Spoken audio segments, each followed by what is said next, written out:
My name is Abdullahi Hidemo Soshishi.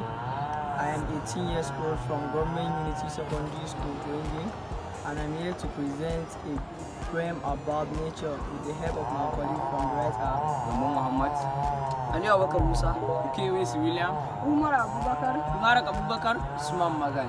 with their help I'm presenting a poem about nature. Happy listening.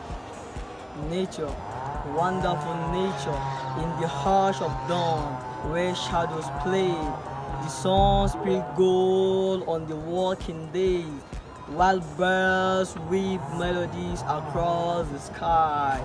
Mountains stand guard, stoic and grand, whispers ages carved in the land.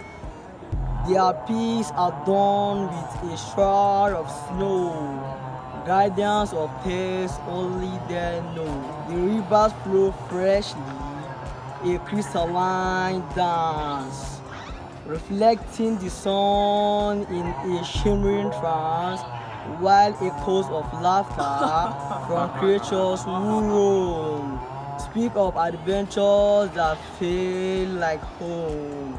Let us wander through forests and streams, embracing the wonders awakening dreams, for in nature's embrace we find our true place, a symphony woven with beauty and grace.